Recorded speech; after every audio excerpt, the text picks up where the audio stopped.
केंद्रीय गृह मंत्री अमित शाह ने मंगलवार को कोलकाता में प्रेस कॉन्फ्रेंस कर पश्चिम बंगाल सरकार और सीएम ममता बनर्जी पर जमकर हमला बोला।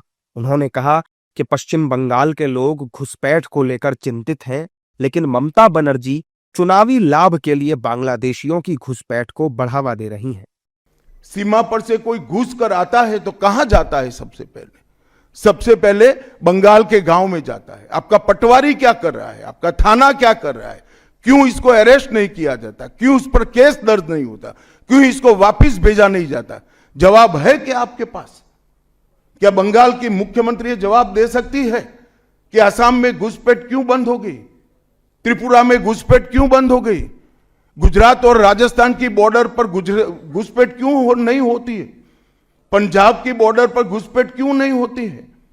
कश्मीर की बॉर्डर पर घुसपैठ क्यों नहीं होती है? सिर्फ बंगाल में क्यों होती है? क्योंकि आपकी निगहबानी में घुसपैठ कराई जाती है और बंगाल को धीरे धीरे डेमोग्राफी चेंज कर आपकी वोट बैंक को पुख्ता करनी चाहती है। मगर ये लंबा नहीं चलेगा। बंगाल की जनता अब जान गई है और इसके खिलाफ लामबंद भी हो रही है।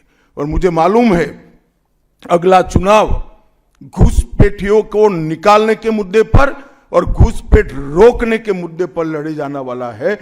अमित शाह के इस बयान के बाद ममता बनर्जी सामने आई और उन्होंने आरोप लगाया कि सरकार चुनावी लाभ के लिए एसआईआर करा रही है।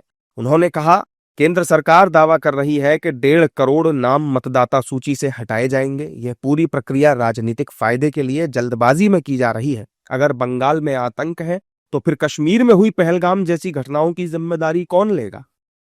अमित शाह के इस बयान के बाद बीजेपी के नेताओं की प्रतिक्रियाएं भी आई। बीजेपी की माने तो अमित शाह ने जो कहा है वो सही है। तो आप जवाब दीजिए और स्वीकार कीजिए कि आपके लिए तुष्टीकरण की राजनीति देश से ज्यादा इंपॉर्टेंट है।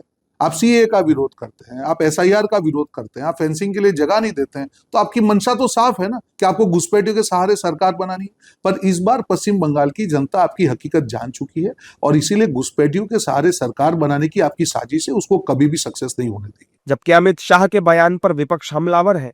विपक्ष सवाल पूछ रहा है कि ये बताएं कि बिहार में कितने घुसपैठिए मिले। ये पूछना चाहूंगा कि बिहार में कितने घुसपैठिए मिले, क्योंकि ये बात वहां पे की थी।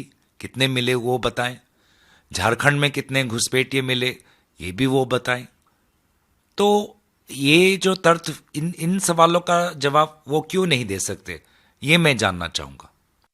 बहरहाल देश में इस वक्त घुसपैठियों को लेकर चर्चा तेज हो गई है। कुल मिलाकर ये कहना गलत नहीं होगा कि बीजेपी पश्चिम बंगाल में चुनावों के लिए पूरी तरह से एक्टिव हो चुकी है, क्योंकि साल 2026 में पश्चिम बंगाल में विधानसभा चुनाव होने हैं और बीजेपी ने यह साफ कर दिया है कि इस चुनाव में उनका मुद्दा घुसपैठ होने वाला है।